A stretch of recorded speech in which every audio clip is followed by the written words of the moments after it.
21-এর পর 28 ছাত্র পরিষদের প্রতিষ্ঠা দিবস নিয়েও ফের দড়ি টানাটানি শুরু দুই তৃণমূলের। মেয়র রোডে ছাত্র সমাবেশ করতে চায় পুলিশের আবেদন, মৃত শিবিরের শুরু হয়ে গিয়েছে জেলা ভিত্তিক সভাও। Hotel Management with AI. Join IIHM, International Institute of Hotel Management.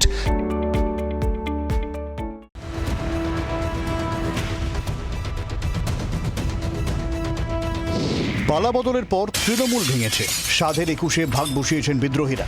এবার মমতা শিবিরের হাত থেকে 28 কেড়ে নিতেও তৎপর মৃত শিবির।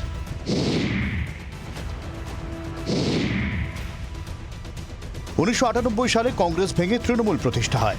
একই সঙ্গে পশ্চিমবঙ্গে জন্ম হয় নতুন ছাত্র সংগঠন তৃণমূল ছাত্র পরিষদের। সেই থেকেই প্রতি বছর 28শে আগস্ট তৃণমূল ছাত্র পরিষদের প্রতিষ্ঠা দিবস পালিত হয়। মেয়র রোডে গান্ধী মূর্তির সামনে আয়োজন করা হয় ছাত্র সমাবেশের। এবার সেই সমাবেশ করতে আগে ভাগেই দৌড় শুরু করে দিল মৃত শিবির। 28শে আগস্টের দিনটিও তৃণমূলের যে নতুন ব্লক বা ঋতুব্রত শিবির তারা কিন্তু পালন করতে চলেছে।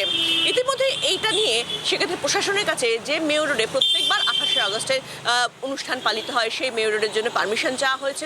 পাশাপাশি বিভিন্ন জেলাতে এবং এক্ষেত্রে মেট্রোপলিটনে যে তৃণমূল ভবন রয়েছে, সেই তৃণমূল ভবনেও কিন্তু একাধিক বৈঠক শুরু হয়েছে এই 28শে আগস্টকে সফল করার জন্য।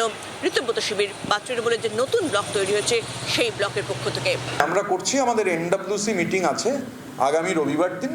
এনডব্লিউসি মিটিংয়ের পর আমরা যারা ভবনে রোজ অ্যাভেলেবেল থাকি তারা একটা আলোচনা করেছি, ছাত্র নেতৃত্বের সঙ্গে আলোচনা হয়েছে, কিন্তু এনডব্লিউসি মিটিংয়ের পর কংক্রিটলি জানাবো। যদিও বিদ্রোহীদের তৎপরতাকে গুরুত্ব দিতে নারাজ মমতা শিবির। আগের দিন তো দেখেছিলাম 21শে জুলাই যারা আলাদা পালন করতে গেছিল ঢাক ঢোল করে, তারপর তো প্লাস্টিকের চেয়ার ফাঁকা, মানুষ তো মমতা বন্দ্যোপাধ্যায়ের কাছে। 21শে জুলাই মেয়র রোড, আপনারা সাক্ষী, আপনাদের ভিডিও আমরা পেয়েছি। দু একজন বলছেন হ্যাঁ এসছি, যাতায়াতের পথে এসছি, যাবো তো ওখানে দিদির বক্তব্য শুনতে। নেতারা মুখে যাই বলুন, 28 নিয়ে দড়ি টানাটানি ভালো মতোই শুরু হয়ে গিয়েছে। এই টাগ অফ ওয়ারে কে জেতে এখন সেটাই দেখার। ক্যামেরায় জয়ন্তর সঙ্গে শ্রেয়সীর রিপোর্ট, জি 24 ঘন্টা। বাংলার আওয়াজ, বাঙালির আবেগ, জি 24 ঘন্টা।